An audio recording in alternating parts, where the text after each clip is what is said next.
हाथों को उठा बोलो, सर्वशक्तिमान परमेश्वर, मैं तैयार हूं तेरी महिमा को देखने के लिए, तेरे वचनों को सुनने के लिए,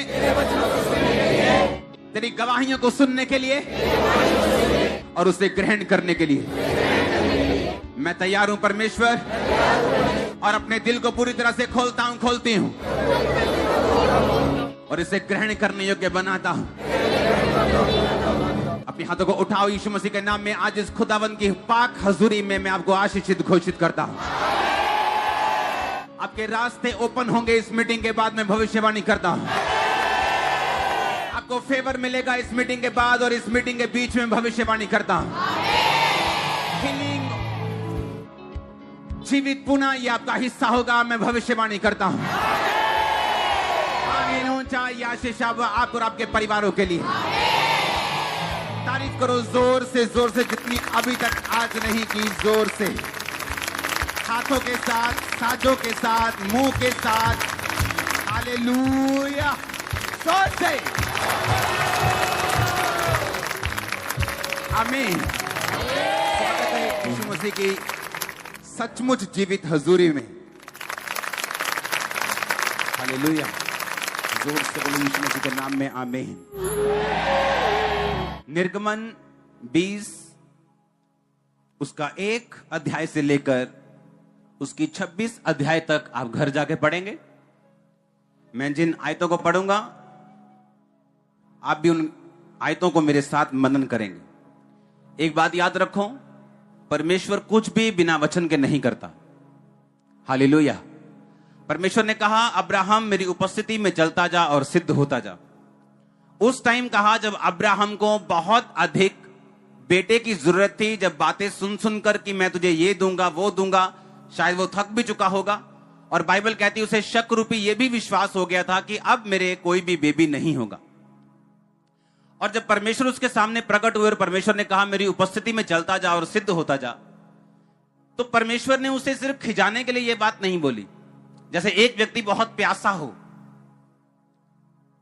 और आप उस व्यक्ति के पास जाके बोले अच्छा तू चौथे कमरे में जाके लेट जा, या चौथे कमरे में चला जा, या तू फलाने घर में चला जा, सब ठीक हो जाएगा। वो बोलेगा मैं प्यासा हूं भाई, मैं प्यासा हूं, मुझे पानी चाहिए, अपनी सलाहें मत दे। पर उस बंदे को ये नहीं पता कि अगर वो चौथा घर बोल रहा है यहां से चला जा, तो उसी घर में पानी है। कितने मेरी बात को समझ रहे हैं? अगर परमेश्वर ने अब्राहम को कहा था कि मेरी उपस्थिति में चलता जा और सिद्ध होता जा, तो उसके पीछे परमेश्वर का एक रीजन था कहने का, क्योंकि तेरे बेटे होने की प्रॉब्लम यह है कि अभी तक वो नहीं हुआ क्योंकि तू सिद्ध नहीं। जैसे तू सिद्ध होगा, जैसे तू परफेक्ट होगा और हर एक हुक्म को मानना शुरू कर देगा, मैं तेरे घर में वही बेटा दूंगा जो तुझे चाहिए। आज आपकी जरूरत हो सकता है फाइनेंस हो, आपकी जरूरत हीलिंग हो, आपकी जरूरत बंधनों से फ्री होना हो। मैं आपको देख रहा हूं स्पिरिट में बहुत से लोगों को जो पारिवारिक बंधनों में, जिनका ताया उनकी टांगों को खींच रहे हैं, जो उनके रिश्तेदार उनकी टांगों को खींच रहे हैं, जॉइंट फैमिलीज एक दूसरे की टांगों को खींच रहे हैं। मैं देख रहा हूं बहुत से बंधनों को आपकी लाइफ में। मेडिकल तरह के, मेडिकली आपको बंधन है, एक बीमारी से छूटे, दूसरी में, तीसरी में, किसी की दवाई नहीं लग रही, एक से 2 दवाई, दूसरी से तीसरी, चौथी, 5वीं, सोच रहे कौन कौन सी दवाई मैं किस किस टाइम खाऊंगा, पागल हो जाऊंगा। यह भी एक बंधन है। याद रखो, जब आप बोलते परमेश्वर मुझे इस बंधन से आजाद कर, या मुझे मेरे बेटे को नशों से आजाद कर, या मुझे हीलिंग दे, या मुझे फाइनेंशियली ब्लेस कर, तो जब परमेश्वर आपको वचन देता है तो आप सोच सकते हैं कि नहीं नहीं, मैं तो इस विषय में परमेश्वर से मांग रहा हूं, परमेश्वर मुझे यह वाला वचन क्यों दे रहे? अब्राहम भी यह बात बोल सकता था कि नहीं परमेश्वर मुझे ऐसा कुछ बता जिससे मेरे बेटा हो जाए, मुझे ऐसी बात बता, मेरे सामने प्रकट होकर तू ऐसा बोल कि जा दिन रात के 40 रोजे रख, मैं तुझे संतान दे दूंगा। जा तू ऐसा कर, इतना ये कुछ कर दे, मैं तुझे संतान दे दूंगा। लेकिन जब परमेश्वर उसके सामने प्रकट हुआ, परमेश्वर ने कहा सिद्ध होता जा। अब उसे मालूम था कि सिद्धता वो किस बात में उसके जिंदगी में नहीं। जब परमेश्वर आपको कई बार बोलते हैं बी परफेक्ट, आपको मालूम होता है अच्छा आपको इसीलिए परमेश्वर ने बोला कि मेरी लाइफ में ये कमी है क्योंकि मैं शायद प्रेयर नहीं करता हूं। आपको आपकी कमी मालूम होती, हाँ ये मेरी कमजोरी है, ये मेरी प्रॉब्लम है, इसलिए परमेश्वर बोला। आपको मालूम होता है कि परमेश्वर आपको किस विषय में आपसे बात कर रहे हैं। अब्राहम को मालूम था कि परमेश्वर किस विषय में उससे बात कर रहे हैं, इसलिए उसने कुछ नहीं कहा। वो जान चुका था कि परमेश्वर मुझसे कहता है मैं सिद्ध हो जाऊं, अपनी जिंदगी की कमियों को निकाल दूं, ताकि जो कोई आशीष प्रभु ने मेरे लिए रखी हुई है वो बिना किसी रुकावट के मेरी जिंदगी में आ सके। अब जो वचन मैं आपसे बात करूंगा, जिस वचन के बारे में, उस वचन को तोड़ने के कारण मैं आपको कहता हूं कि दुनिया की अगर जितनी भी मिनिस्ट्रीज गिरी हैं वो उसके कारण गिरी हैं। 90% विश्वासी उस कमी के कारण गिरे हैं। और अगर इस कमी के ऊपर आप कब्जा कर लें, इस कमी के ऊपर अगर आपने काबू पा लिया, आपकी लाइफ में बहुत सी ऐसी प्रॉब्लम्स हैं, बहुत सी ऐसी दिक्कतें हैं, वो चली जाएंगी और ब्लेसिंग्स एंटर करेंगे। आप सोचते होंगे परमेश्वर मुझे फाइनेंशियली ब्लेस करने के लिए किसी बंदे को भेजेगा जो 50 लाख का बैग लिए हुए मेरे पास आएगा, लेकिन कई बार परमेश्वर ऐसा ब्लेस नहीं करता। आपको लगेगा कि परमेश्वर मुझे शायद किसी डॉक्टर से मिलवा दे और मेरा गर्भ खुल जाए, आपको लगेगा कि शायद कुछ ऐसा हो जाए, लेकिन कई बार परमेश्वर ऐसे काम नहीं करता, क्योंकि बाइबल कहती है उसके काम करने में और हमारे काम करने में जमीन और आसमान का फर्क है। उसके सोचने में और हमारे सोचने में जमीन और आसमान का फर्क है। हालेलुया। निर्गमन 20 उसकी 24 आयत को पहले मैं पढ़ूंगा। मेरे लिए मिट्टी की एक वेदी बनाना और अपनी भेड़ बकरियां गाय बैल के होम बलि और मेल बलि को उस पर चढ़ाना। जहां जहां मैं अपने नाम का स्मरण कराऊंगा वहां वहां आकर तुम्हें आशीष दूंगा। लोग बोलते हैं क्यों चर्च में जाना जरूरी है? घर बैठे भी तो इबादत हो सकती है, घर बैठे परमेश्वर का नाम लिया जा सकता है। लेकिन बाइबल कहती परमेश्वर ने कहा मेरे लिए एक वेदी यानी एक परमानेंट स्थान बनाना और वहां पर अपने भेंटों को चढ़ाना, और जहां जहां मैं अपने नाम का स्मरण कराऊंगा वहां वहां मैं आपको आकर आशीष दूंगा। क्या आप नहीं जानते आज आप यीशु मसीह के नाम का स्मरण कर रहे हैं? किसका नाम लिया जा रहा है आज यहां पे? क्या लोग मेरी वजह से चंगे हो रहे हैं? बोलो, किसकी वजह से हो रहे हैं? यीशु मसीह की वजह से। तो किसका नाम हम याद कर रहे हैं? तो बाइबल कहती जहां जहां यीशु मसीह का नाम याद किया जाएगा वहां वहां मैं तुम्हें आकर क्या दूंगा? आशीष दूंगा। और मेरे लिए एक स्थान बनाना जहां पर तुम अपनी भेंटों को चढ़ाना और मेरे नाम को याद करना, और जहां जहां मेरा नाम लिया जाएगा वहां वहां मैं आकर तुमको आशीष दूंगा। इसलिए जो चर्च में लोग आने वाले लोग होते हैं वो हमेशा ज्यादा आशीषित होते हैं उनसे जो कभी कभी चर्च में आते हैं। उनकी स्पिरिचुअल लाइफ ज्यादा प्रोटेक्टेड होती, उनकी स्पिरिचुअल लाइफ ज्यादा इनलाइटन होती, ज्यादा वो देख सकते हैं, उनकी स्पिरिचुअल आईज ज्यादा ओपन होती और वो चीजों को अच्छी तरह से समझ सकते हैं जो आम लोग नहीं समझ सकते। अब्राहम की आशीष मिलने में और ना मिलने में अब यही फर्क रह गया था कि कौन सी ऐसी चीजें थी जो उसके आसपास हो रही थी जो अब्राहम की आत्मिक समझ में नहीं आ रही थी, और परमेश्वर उससे कह रहा था कि उस समझ में लेके आ उन चीजों को, अपनी कमियों को निकाल तो मैं तुझे वहां पर आकर आशीष दूंगा। परमेश्वर ने इन 10 हुक्मों को पुराने नियम में दिया। लोग बोलते पुराने नियम के 10 हुक्म खत्म हो चुके हैं, ऐसा नहीं है। सारे हुक्म खत्म नहीं हुए। बलियां अब नहीं चढ़ती क्योंकि यीशु मसीह बलि खुद अपनी चढ़ाकर हमें बलियों से फ्री कर गया। विश्राम दिन हम अब नहीं मनाते क्योंकि यीशु मसीह के जी उठने के बाद वो शनिवार की बजाय संडे हो गया, ग्रेस का दिन हो गया। लेकिन बाकी आज्ञाएं, तू खून ना करना 13 आयत, तू व्यभिचार ना करना, तू चोरी ना करना, किसी के विरुद्ध झूठी साक्षी ना देना, किसी के घर का लालच ना करना, ये अभी भी वैसी की वैसी हैं। जबकि कुछ आज्ञाएं इनमें से ऐसी हैं जिनको यीशु मसीह ने नया नियम में और कड़ा कर दिया और मजबूत कर दिया और ज्यादा कठिन कर दिया। निर्गमन 20 की जो 10 आज्ञाएं हैं उनमें से जो 7वीं आज्ञा है वो है तू व्यभिचार ना करना। और अगर हम इस पुराने नियम की आज्ञा को नया नियम में 5 मत्ती 5 उसकी 27 में पढ़े, मैं सिर्फ पढ़ूंगा, आप सुनेंगे। तुम सुन चुके हो कि कहा गया था, कब कहा गया था? निर्गमन में, कि व्यभिचार ना करना, परंतु मैं तुमसे कहता हूं यदि कोई स्त्री पर कुदृष्टि गंदी निगाह डाले तो वह मन में उसके प्रति व्यभिचार कर चुका। यदि तेरी दाहिनी आंख तुझे ठोकर दे तो उसे निकाल कर फेंक दे, भला होगा कि तेरे अंगों में से एक नाश हो जाए और तेरा सारा शरीर नरक में ना डाला जाए।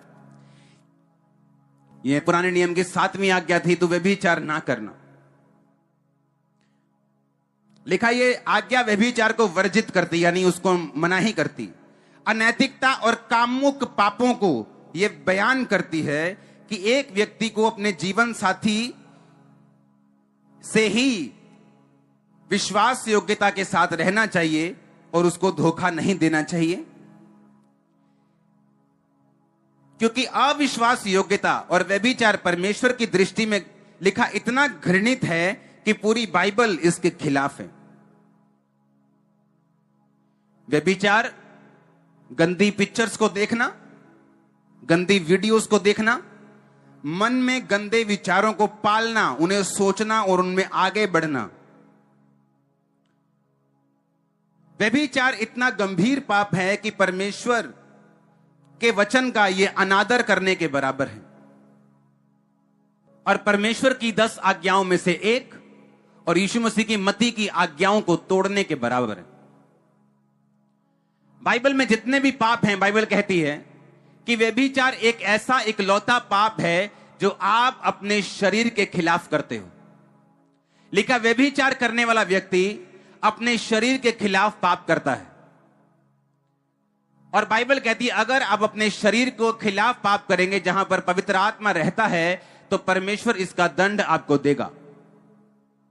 दुनिया में बहुत सारी ऐसी घटनाएं हैं जहां पर लोग इस व्यभिचार के कारण मर गए और अगर आप ध्यान लगाएं दुनिया में वो और ऐसी कितनी गंभीर बीमारियां हैं जो इस व्यभिचार के पाप की वजह से लोगों को लगती हैं। वो मानसिक, शारीरिक और पैसे की कमी की प्रॉब्लम उनकी लाइफ में सदा रहती है। व्यभिचार एक ऐसा पाप है, अगर यह आपकी लाइफ में रहे तो नीति वचन 5 उसकी 1 आयत से मैं पढ़ूंगा। हे मेरे पुत्र, मेरी बुद्धि की बातों की ओर ध्यान दे, मेरी समझ की बातों की ओर कान लगा, जिससे तेरा विवेक सुरक्षित बना रहे और तू ज्ञान के वचनों को थामे रहे। क्योंकि पराई औरत के होठों से मधु शहद टपकता है, उसकी बातें तेल से भी अधिक चिकनी हैं, लेकिन उसका परिणाम नाग दोना सा कड़वा और 2 धारी तलवार सा पैना है। उसके पांव मृत्यु की ओर बढ़ते हैं, उसके पग अधोलोक तक पहुंचते हैं, इसलिए उसे जीवन का समथर पथ नहीं मिल पाता। उसके चाल चलन में चंचलता है, परंतु वह उसे आप नहीं जानती। परमेश्वर ने कहा कि पराई औरत जिसके होठों से मधु टपकता है वो फुसलाने वाली है, वो अट्रैक्ट करने वाली है, लेकिन बाइबल कहती है ऐसे लोगों को जीवन का समथर पथ, यानी कभी भी उनका जीवन सीधा नहीं रहता। अगर आप व्यभिचारी लोगों को देखें, उनकी लाइफ में हमेशा ट्रबल रहेगा। उसने लिखा कि उसे जीवन का समथर पथ नहीं मिल पाता।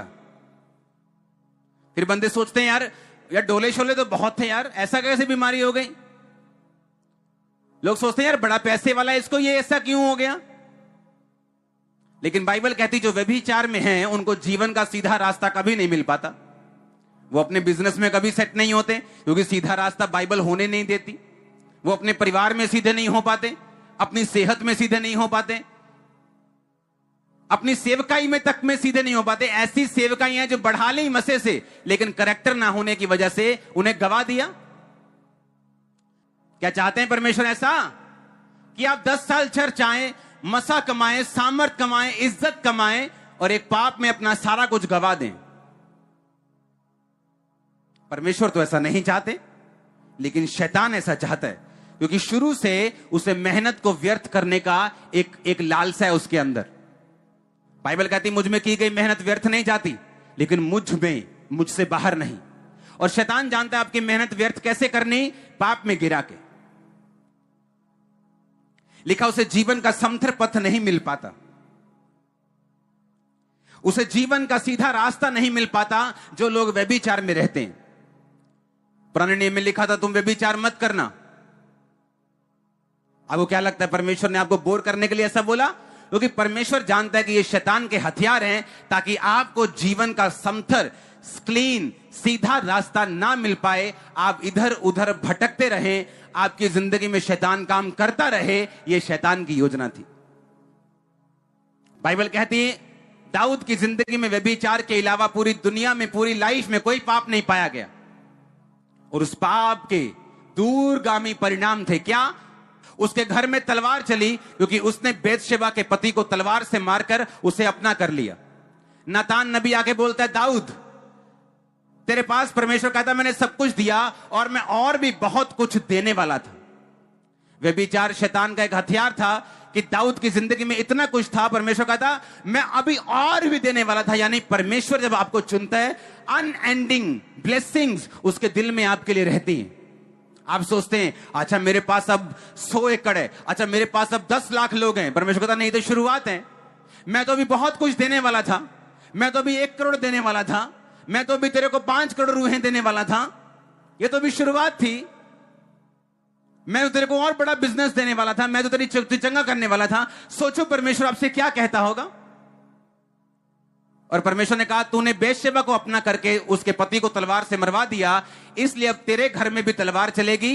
और बाइबल कहती है उसके घर में तलवार चली, उसके अपने बेटे ने दूसरे सौतेले भाई को मार दिया और उस परिवार में खून हुए और वो परिवार दाऊद के भी खिलाफ हुआ, फिर उसका खून हुआ और ये खून चलता रहा क्योंकि दाऊद ने व्यभिचार का पाप किया। उसे जीवन का समथर पथ नहीं मिला। माफी मांगने पर माफ कर दिया गया लेकिन रास्ता सेम नहीं रहा। माफी मांगने पे मिल जाती लेकिन अब आप रास्ता वो नहीं। जो आप सीधे रास्ते फगवाड़ा से लुधियाना जा रहे थे, अब आप सीधा नहीं जा पाएंगे। आपको होशियारपुर जाना पड़ेगा, गढ़शंकर जाना पड़ेगा, घूमना पड़ेगा और फिर वहां आना पड़ेगा, क्योंकि ये आपने चुना, परमेश्वर ने नहीं। उसने कहा उसे जीवन का सीधा रास्ता नहीं मिल पाता जो लोग व्यभिचार करते हैं। लिखा इसके परिणाम दूरगामी और गंभीर होते हैं। नीति वचन 6 मैं 23 से पढ़ूंगा, आप उसे 26 से देखेंगे। आज्ञा तो दीपक और शिक्षा ज्योति और सिखाने वाले की डांट जीवन का मार्ग है, ताकि तुझको बुरी स्त्री से बचाए और पराई स्त्री की चिकनी चुपड़ी बातों से बचाए। उसकी सुंदरता देखकर अपने मन में अभिलाषा ना कर, वह तुझे अपने कटाक्ष में फंसाने ना पाए, क्योंकि वैश्यागमन के कारण मनुष्य टुकड़ों का भिखारी हो जाता है। व्यभिचारिणी अनमोल जीवन का अहेर कर लेती है। मैं ऐसे लोगों को जानता हूं जिनकी जिंदगी में परमेश्वर की योजना थी कि उन्होंने सेवा करनी थी, यहां पे बड़े बड़े काम करने थे, लेकिन व्यभिचार के कारण मैंने उनको निकाला यहां से और वो घरों में बैठे अभी ऑनलाइन देख रहे होंगे। क्योंकि बाइबल क्या कहती है? व्यभिचारिणी अनमोल जीवन का शिकार कर लेती है। बोलो शिकार कर लेती है। अहेर का मतलब होता है शिकार करना। कि जो व्यभिचारिणी ये जो आत्मा है, अगर आप प्रकाशित वाक्य में देखें तो व्यभिचार की एक स्पिरिट है। बाइबल कहती है एक दुष्ट आत्मा है जो हर वक्त परमेश्वर के दासों के पीछे और विश्वासियों के पीछे लगी रहती। आप नहीं जानते, मैं पूरी दुनिया घूमा हूं, मुझे मालूम है कौन रियल प्रॉफिट है, कौन रियल अपोस्टल है, कौन रियल पास्टर है, मुझे मालूम है। मैं जानता हूं लोग कितने धोखेबाज हैं, कितने व्यभिचारी हैं, कितने चोर हैं, मैं सब जानता हूं। और मुझे मालूम है एंड क्या होगा उनका, क्योंकि बाइबल कहती है व्यभिचारिणी अनमोल जीवन का शिकार कर लेती। लिखा क्या हो सकता है कोई अपने छाती पर आग रख ले और उसके कपड़े ना जले? क्या हो सकता है कोई अंगारों पर चले और उसके पांव ना झुलसे? जो पराई स्त्री के पास जाता है वो ऐसा ही है, वरन जो कोई उसको छुएगा वो दंड से ना बचेगा। 32-33 आयत को मैं पढ़ूंगा। जो पर स्त्री गमन करता है वो निर्बुद्धि है, वो अपने प्राणों को नष्ट करना चाहता है, वही ऐसा करता है। उसको घायल और अपमानित होना पड़ेगा और उसकी नामधराई कभी ना मिटेगी। परमेश्वर ने कहा जो व्यभिचार करेंगे उसका असर क्या होगा? वो आपके मुंह को पकड़ने नहीं आएगा, तू मत कर, लेकिन उसने कहा तुम्हें घायल होना पड़ेगा, अपमानित होना पड़ेगा और तुम्हारी बेइज्जती जब तक तुम इस दुनिया में रहोगे कभी नहीं मिटेगी। इमेजिन कर सकते हैं? कहता जब तक तुम इस दुनिया में रहोगे लास्ट टाइम तक वो बेइज्जती तुम्हें फॉलो करेगी। कभी तुम्हारे बच्चे से देगी, कभी तुम्हारे ताया से देगी, कभी तुम्हारे बिजनेस से देगी। हमेशा तुम्हारी इंसल्ट होती रहेगी जब तक तुम धरती पे रहोगे।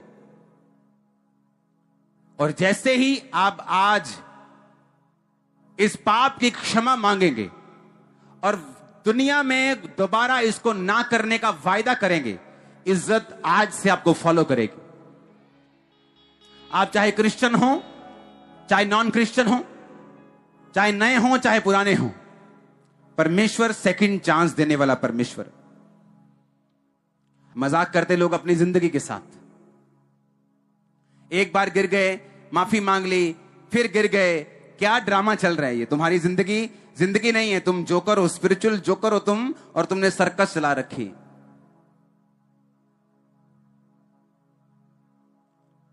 नए नियम में पौलुस कहता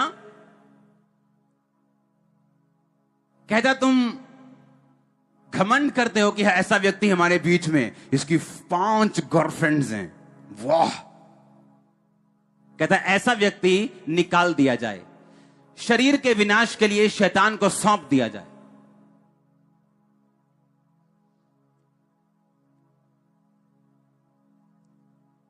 एक लड़के आए क्वायर में, मेरे से गलती हो गई, माफ कर दो, मैं प्रभु की सेवा चाहती हूं। ठीक है, जो हो गया ठीक है, आ जाओ, ठीक है। 2-4 महीने में फिर उसी पाप में। बोला अब नहीं रखूंगा क्वायर में, क्योंकि अब ये जानबूझ के की गई गलती और आउट करना पड़ा। क्योंकि ये एक ऐसा पाप है जो आपकी फायर को खत्म कर देगा, लाइफ का समथर पथ आपको लेने नहीं देगा,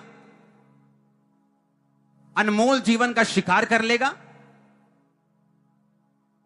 और लिखा घायल होना पड़ेगा, अपमानित होना पड़ेगा, और नाम धराई कभी नहीं मिटेगी। दाऊद इस दुनिया में जब तक रहा, उस पाप के बाद उस पाप ने उसका पीछा किया। उसको माफी मिल गई, परमेश्वर ने उसको साथ दे दिया अपना, पर बाइबल कहती उसके लाइफ के एंड टाइम तक उसके बेटे, उसके कई बेटे उसके खिलाफ रहे, सुलेमान के भी खिलाफ रहे। कितने मेरी बात को समझ रहे हैं? और जब इस तरह की पवित्रताई हमारी जिंदगी में फॉलो करती, और अगर हम अनमैरिड हैं, हम मैरिज का वेट करेंगे। अगर मैरिड हैं तो मैरिज में ईमानदार रहेंगे अपने पार्टनर से, तो समझ लो आपके फिर गुड डेज, बेस्ट डेज शुरू हो चुके हैं।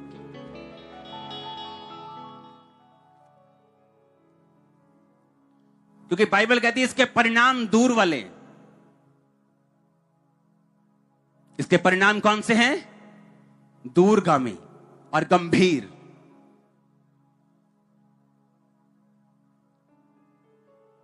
मैं ऐसे लोगों को जानता हूं जिन 40 साल से क्रिश्चियन हैं, लेकिन अगर आप उनके घरों में चले जाएं और उनके पड़ोसियों के पास चले जाएं, अविश्वासी और विश्वासियों में कोई फर्क नहीं नजर आएगा।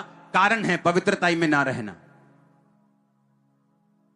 क्योंकि यही पवित्रताई है जो अट्रैक्ट करती है परमेश्वर के फेवर को, जो खींचती है परमेश्वर के मसे को, जो खींचती है परमेश्वर के अनइमेजिनेबल, जो आप मैं इमेजिन नहीं कर सकते, ऐसा फेवर, ऐसी ब्लेसिंग आपके परिवार पे, फाइनेंस पे आती। क्योंकि आपको लगता है कि मेरी हीलिंग के लिए कोई खास एक मेडिसिन आ जाएगी या खास कुछ दिन प्रेयर हो जाएगी, लेकिन परमेश्वर आपको वचन के जरिए भी हील करते हैं। मैंने लोगों को पाप छोड़कर बढ़ते हुए देखा है, चंगा होते हुए देखा है, आजाद होते हुए देखा है। क्योंकि पाप छोड़ने से ही कई बंधन ऐसे हैं जो आपकी जिंदगी से आसानी से निकल जाते हैं। वैश्यागमन के कारण लिखा मनुष्य टुकड़ों का भिखारी बन जाता है।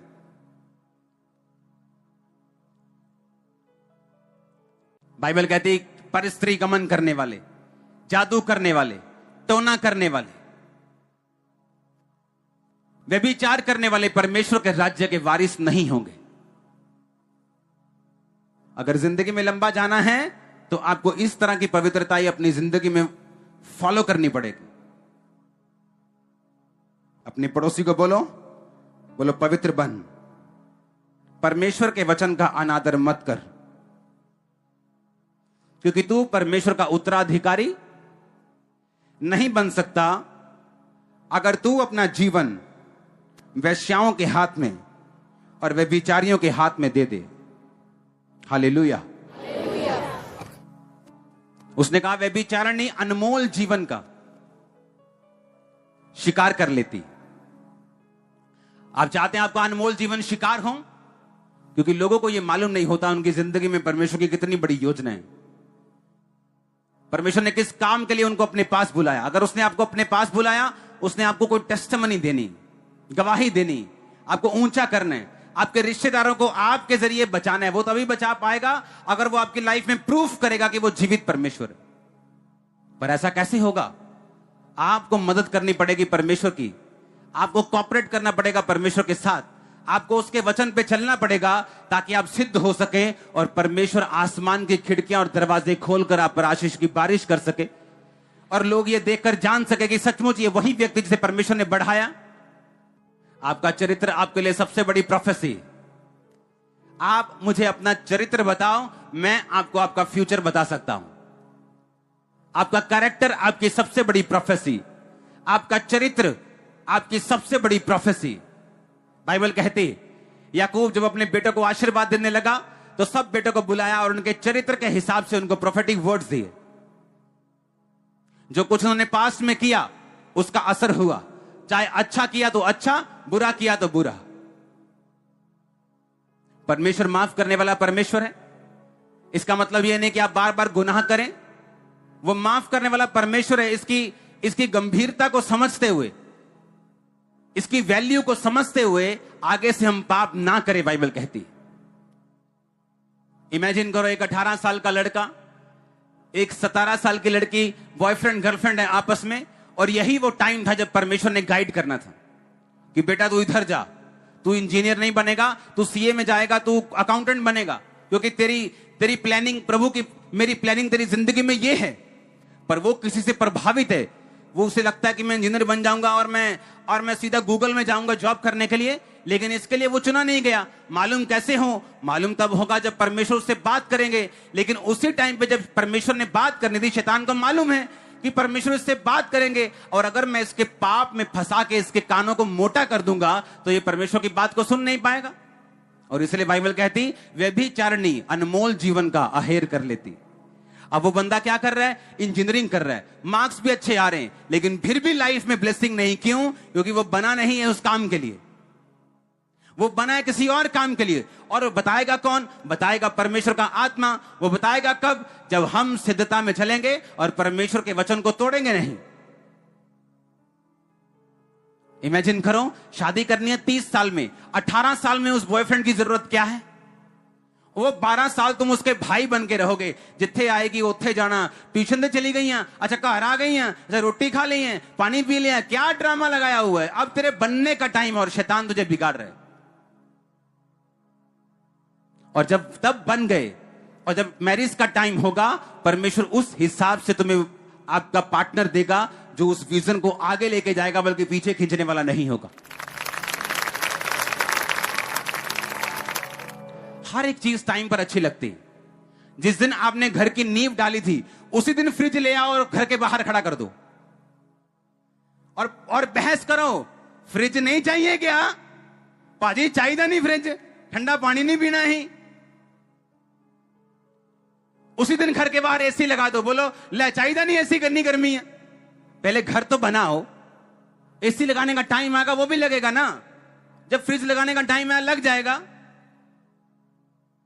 घर बना नहीं, लेकिन एसी फ्रिज खरीद लिया, और जब तक घर बनेगा उसकी कबाड़ हालत हो चुकी होगी धूप में रह रहे। आपको क्या चाहिए? आपको क्या लगता है परमेश्वर से ज्यादा मालूम है आपको? और कब चाहिए? क्या आपको लगता है परमेश्वर से ज्यादा मालूम है आपको? आपको कब चाहिए और कितना चाहिए और कौन सा चाहिए, वो राइट टाइम पर आपको देगा। आदम ने नहीं कहा मैं बड़ा कल्ला, मैं प्रभु कुछ सोचता क्यों नहीं तू?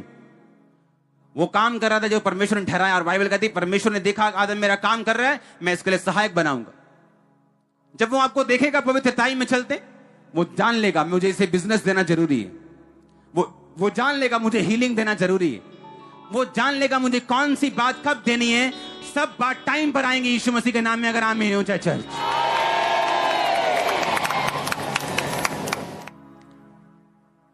क्योंकि हर एक चीज का बाइबल कहती धरती के नीचे एक समय है। डायपर तभी अच्छे लगते हैं जब बच्चा 6 महीने का और साल का हो। हर चीज समय पे अच्छी लगती, और जब टाइम आएगा आपकी लाइफ में ऐसा, तो परमेश्वर समय पर आपको हर एक चीज मुहैया करवाएगा। तब तक क्या करना? बाइबल कहती जो यहोवा की बाट जोहते वो नया बल प्राप्त करते जाएंगे। वो उकाबों के समान उड़ेंगे, दौड़ेंगे और श्रमित होंगे, चलेंगे और थकेंगे नहीं। जो यहोवा की बाट जोहते। कौन यहोवा की बाट जोहते हैं? कि मैरिज के लिए यहोवा की बाट जोहना, ब्रेक थ्रू के लिए यहोवा की बाट जोहना। वो जंगली गधे की तरह सूंघते नहीं फिरना। मैरिज कहां करें? लड़कियां सूंघते फिरो और लड़के सूंघते फिरो, कहां मिलेंगे? बाइबल कहती है यहोवा की बाट जोहना, वो तुझे तेरे बल को क्या करेगा? नया करेगा। जो यहोवा का इंतजार करते हैं उनका बल नया करता, वो काबों के समान उड़ेंगे। सुनो, दूसरे दौड़ेंगे थक जाएंगे, कहता तू दौड़ेगा और थकेगा नहीं, श्रमित नहीं होगा। मैंने एक्साइटेड फ्रेंड्स देखे, एक्साइटेड फ्रेंड्स जिनको शादी की इतनी एक्साइटमेंट थी, मैं देखकर हंसता था उनको। मैं बता नहीं सकता वो क्या क्या करते थे रूम में। शादी की एक्साइटमेंट। शादी के 1 साल बाद ऐसा, क्या बोलते हैं, ऐसा उनको खत्म हुए हैं ना, फिनिश हुए हैं ना, वो शक्ल दिखाने जैसे भी नहीं। परमेश्वर जानता है आपको क्या देना है और कब देना है और कितना देना है। उसकी बाट को जोहना, वो सेवकाई हो, वो बिजनेस हो,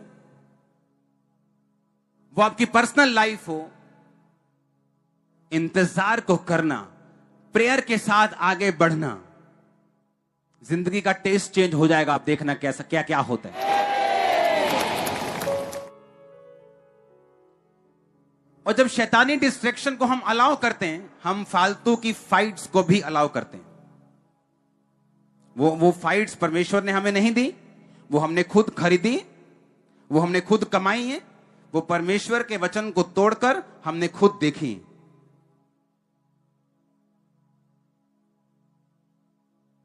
पौलुस ने कहा कामुकता, व्यभिचार कलीसिया के अंदर सहन ना किया जाए। लेकिन मैं ऐसी कलीसियाओं को जानता हूं जहां ऊपर से टॉप से लेकर नीचे तक लोग व्यभिचार में। परमेश्वर का गिफ्ट काम करना अलग बात है, उसका कैरेक्टर अलग बात है। एक व्यक्ति गिफ्ट लेके प्रभु से कैरेक्टरलेस हो सकता है, लेकिन गिफ्ट वैसे ही काम करेगा। इसलिए अंत के टाइम में परमेश्वर ने कहा, वो कहेंगे हमने तेरे नाम से ये किया वो किया, और परमेश्वर बोलेगा मैं तुझे जानता भी नहीं। अगर आप चाहते हो आपकी लाइफ का बेस्ट ना खोए और वही आपको मिले जो आपके लिए डिजाइन किया गया है, आज से आप पवित्रताई में जिएंगे यीशु मसीह के नाम में। और मर्जी आपकी है, मैं आपको पकड़ने वाला थोड़ी हूं घर आके। मैं आपको वचन दे सकता हूं, क्योंकि अगर मैं पीछा नहीं कर सकता, यह वचन आपका पीछा करेगा। आपको मालूम होगा अब बढ़ना मेरे हाथ में है, आशीष लेना मेरे हाथ में है, आगे जाना मेरे हाथ में। ऐसे लोग भी हैं जो आए चर्च हैं लेकिन घूम इस समय वंडरलैंड में रहे होंगे। और सोचो जब लाइफ में वो मांगेंगे इमरजेंसी में, और वो रोएंगे और परमेश्वर हंसता होगा। आपको देखना होता है शैतान कहां से आपको अटैक कर रहा है। अपने शरीर के अपना चाल, अपनी ढाल इस तरह से बना के रखनी है कि आप किसी के लिए पाप का कारण ना हो। और अगर कोई आपको भरमाने की कोशिश करे तो आपको मालूम हो ये शिकार करने आया। बात छोटे होने की या बड़े होने की नहीं। बाइबल कहती है दाऊद अपने परिवार का त्यागा हुआ बच्चा था, सबसे अलग थलग काम करने वाला, छोटू मोटू काम करने वाला। लेकिन प्रभु ने उसे चुना। पता है क्यों? पवित्रताई के कारण। उस जेल में भी यूसुफ छुड़ाया गया, क्यों? पवित्रताई के कारण। पवित्रताई एक ऐसा हथियार है, अगर आपने इसे अपना लिया, आपकी लाइफ का बड़े से बड़ा बंधन एक दिन टूट जाएगा। आपको मालूम क्या? वो बड़े से बड़ा क्यों ना हो, टूटने में चाहे उसे 10 साल लग जाएं, वो बात अलग है। परमेश्वर की योजना के ऊपर निर्भर करता है। वो 1 साल में टूटे कि 10 साल में के 1 दिन में टूट जाए, वो प्रभु पर निर्भर करता है। उसकी योजना के हिसाब से हर एक बंदे की लाइफ में अलग अलग।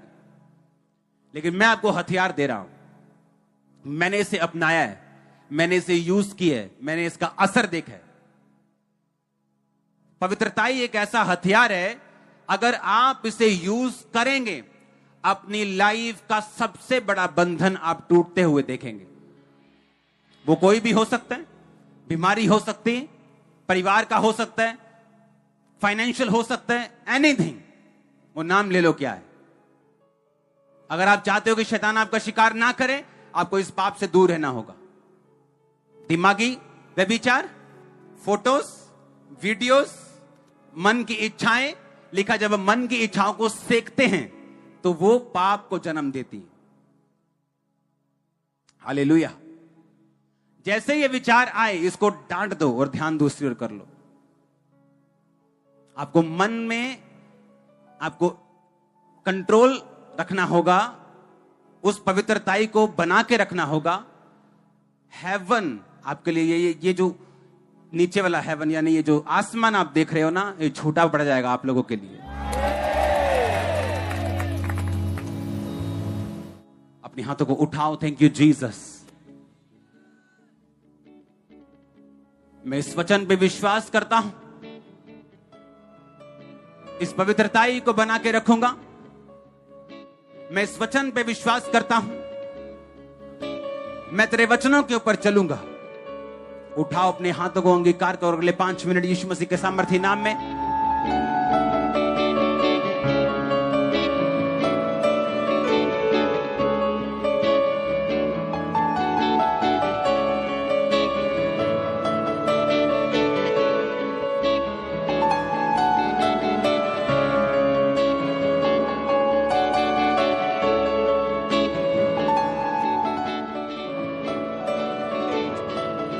सुना मेरी बात।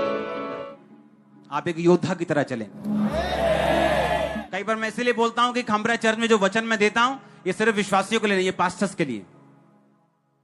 ये स्ट्रांग है थोड़ा, लेकिन स्ट्रांग डाइट लेने वाले बच्चे, पंजाबी कहते हैं ना, पहलवान ही बनना फिर। हाँ, परमेश्वर के वचनों को सुनने के लिए हमारे चैनल को सब्सक्राइब कीजिए और हमारी लेटेस्ट वीडियो सबसे पहले देखने के लिए बेल आइकन को प्रेस कीजिए।